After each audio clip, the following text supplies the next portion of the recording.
M ना किसी को हराने के लिए ना किसी को जिताने के लिए यहाँ खड़ी है। MIM खुद को जिताने के लिए, अपनी कौम को, अपने मसाइल, अपने क़यादत को मजबूत करने के लिए खड़ी है। सिलमपुर में है, फिर करावल नगर में है, 10 तारीख को मुस्तफ़ाबाद में, फिर हम 10 तारीख को इंशाल्लाह एक बड़े प्रेस कॉन्फ्रेंस के माध्यम से इम्तियाज़ जलील साहब और हमारी टॉप लीडरशिप के साथ कुछ अनाउंसमेंट दिल्ली के लिए करने जा रहे हैं। आम आदमी पार्टी की बुराई करने वाले ढेरों लोग हैं और किस तरह से वो त्रस्त हैं, त्राहिमाम हैं और लगातार वो दिखाते रहे कि देखिए ये स्थानीय। हाय, आदाब, सलाम, नमस्कार, सत श्री अकाल। मैं रोशन कुशवाहा और आप देख रहे हैं times of Sitamarhi. Times of Sitamarhi में आपका स्वागत है। जी हाँ, मैं बात कर रहा हूँ अभी दिल्ली में होने वाले विधानसभा की चुनाव की। फरवरी से मार्च में चुनाव होने वाले हैं दिल्ली विधानसभा की। बस कुछ ही दिनों के बाद चुनाव आयोग द्वारा घोषित किया जाएगा कि कब वोटिंग है, कब फाइनली रिजल्ट है चुनाव के।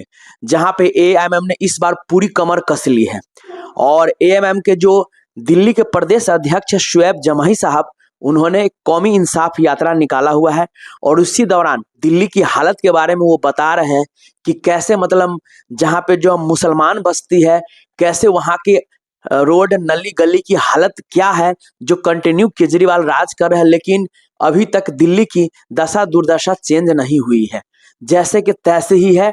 और इसीलिए वो साफ साफ इस बार AMM ने दिल्ली में कमर कस ली है और वो चुनाव लड़ने वाले हैं। जी हाँ, और कितने सीटों पे चुनाव लड़ने वाले हैं वो तो अभी तय नहीं हुआ है, लेकिन जिस तरह से AIMM के जो चुनाव प्रचार दिल्ली में होने लगा है, उससे केजरीवाल खेमे में कहीं ना कहीं रोष है, गुस्सा है कि जो नेता है, कार्यकर्ता है, उनका कहना है कि यहाँ दिल्ली में भी ओवैसी साहब आ गए केजरीवाल को हराने के लिए। हमारा देश लोकतंत्र है, आखिर ऐसा क्यों लगता है? क्यों सिर्फ केजरीवाल ही चुनाव लड़ सकते हैं? क्यों BJP ही चुनाव लड़ सकते हैं? क्यों कांग्रेस ही लड़ सकता है? AMM दिल्ली में क्यों नहीं चुनाव लड़ सकता है?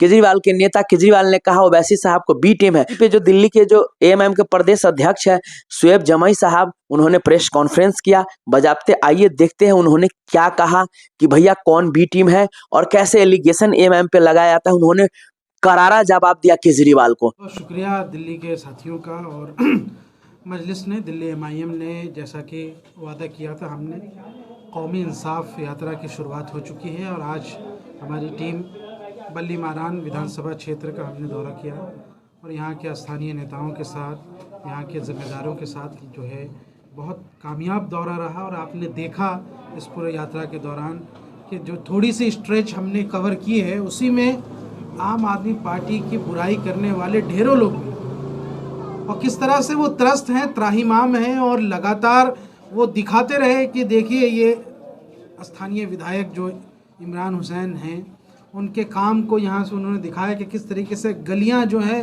माशाल्लाह बिल्कुल एकदम हेमा मालिनी जी के गाल की तरह हो गई हैं, फटे हाल है बिल्कुल।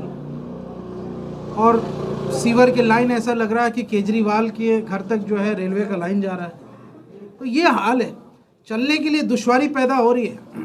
कई जगह हमारे साथी गिरते गिरते बचे, तो ये छोटी छोटी सी गलियां हैं, उनमें भी आप यहाँ से कोई डेवलपमेंट नहीं हो पा रहा है।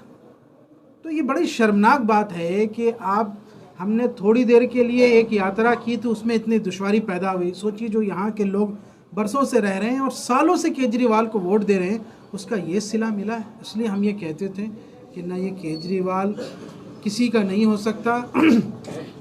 इनमें संघ के लोग घुसे हैं, RSS के लोग घुसे हैं और इन्होंने दिल्ली के मुसलमानों को बर्बाद और तबाह कर दिया है।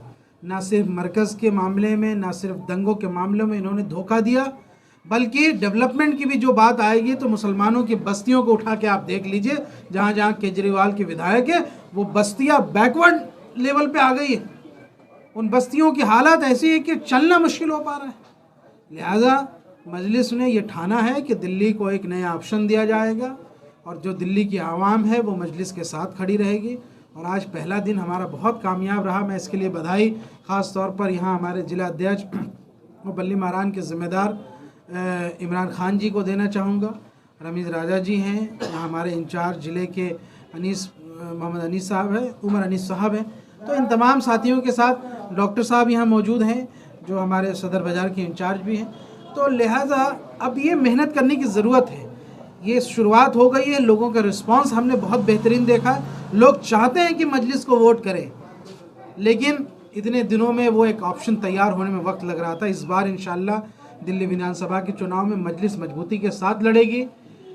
बैरिस्टर ओवैसी साहब के पैगाम को हम लोगों ने लोगों तक पहुंचाया है और ये पहली फ़ेज़ है। आगे की फ़ेज़ में जो है तमाम एरिया को कवर किया जाएगा। अगले सीलमपुर में है, फिर करावल नगर में है, 10 तारीख को मुस्तफ़ाबाद में, फिर हम 10 तारीख को इंशाल्लाह एक बड़े प्रेस कॉन्फ्रेंस के माध्यम से इम्तियाज़ जलील साहब और हमारी टॉप लीडरशिप के साथ कुछ अनाउंसमेंट दिल्ली के लिए करने जा रहे हैं। तो ये मुझे ऐसा लगता है कि लोग प्यासे हैं, तड़प रहे हैं, एक नई ऑप्शन की तलाश में थे और इस बार उनको मजलिस के तौर पर एक ऑप्शन मिला है। तीसरा विकल्प मतलब आम आदमी पार्टी, कांग्रेस, बिल्कुल नहीं, देखिए आम आदमी पार्टी की तो नैया डूब चुकी है। आम आदमी पार्टी कहीं दिख नहीं रही। आम आदमी पार्टी की इतनी नेगेटिविटी है कि लोग, मैं इमरान हुसैन के घर के पास से भी गुजरा हूँ, उसके पड़ोसी यहाँ से उनको उसकी बुराई कर रहे हैं। जो विधायक का पड़ोसी ही उसका डेवलपमेंट ना हुआ तो बताइए बाकी लोगों की क्या यहाँ से डेवलपमेंट होगी। यहाँ अभी हमने नबी करीम में दौरा किया, बिहार की बहुत बड़ी आबादी यहाँ पर है, उन सब लोगों ने साथ दिया है, कहा कि मजलिस को हमने अगर कामयाब वहाँ किया है तो दिल्ली में भी कामयाब करेंगे। तो बल्ली मारान एक ऐसा क्षेत्र है जिसमें यहाँ से सब जगह के लोग हैं माशाल्लाह और बरसों से रहते आए हैं। बल्ली मारान को ज़रूरत है तो सिर्फ तरक्की की ज़रूरत है और मजबूत लीडर होगा हमारा जिसके पास ज़ुबान होगी। गूंगे और चपलूस किस्म के यहाँ से नेताओं से हमारा भला नहीं होने वाला। लेकिन लिहाजा हमारे पास ऑप्शन, आप देखिए इमरान खान साहब यहाँ से इन्होंने तैयारी की। आज हम इनके ऑफिस में आए हैं और यहाँ पे बल्ली मारान की ये ऑफिस है, इसका उद्घाटन भी किया गया है। तो इंशाल्लाह इमरान खान साहब भी आपको बताएंगे इंशाल्लाह कि अपने क्षेत्र में वो किस तरह की तैयारी कर रहे हैं। और लोगों राजनीति में, चुनाव में आरोप प्रत्यारोप लगते रहते हैं। अब केजरीवाल ने कांग्रेस को हरियाणा में हरा दिया, केजरीवाल बी टीम हो गई। समाजवादी पार्टी ने MIM को महाराष्ट्र में हराने का काम किया तो वो बी टीम की तरह काम कर रही। भाई MIM ना किसी को हराने के लिए ना किसी को जिताने के लिए यहाँ खड़ी है। MIM खुद को जिताने के लिए, अपनी कौम को, अपने मसाइल, अपनी क़यादत को मजबूत करने के लिए खड़ी है। और ये आरोप प्रत्यारोप का दौर चलता रहेगा। जिसके हारने का जिसको डर है, हताशा है जिसके अंदर, वो अभी से दाएं बाएं देखना शुरू। आप देखिए जिस दिन हमले दिल्ली के अंदर अपने प्रत्याशियों का अनाउंसमेंट करेंगे और दिल्ली के अंदर मजलिस चुनाव लड़ने के लिए अनाउंसमेंट करेगी आधिकारिक तौर पर, उस दिन से कई आम आदमी पार्टी के जो मुस्लिम प्रत्याशी होंगे उनको नाम अपना नॉमिनेशन वापस करना पड़ेगा। क्योंकि उनके अंदर डर है कि भाई बरसों तक हमने पब्लिक को बेवकूफ़ बनाया, आवाम को बेवकूफ़ बनाया, अब नहीं बना सकते इंशाल्लाह। तो ये आपने देखा। विशेष आप लोगों का क्या इस पे कमेंट राय विचार आप लोग कमेंट करके जरूर बताइएगा। तब तक के लिए बाय बाय, टेक केयर। देखते रहिए टाइम्स ऑफ सीतामढ़ी।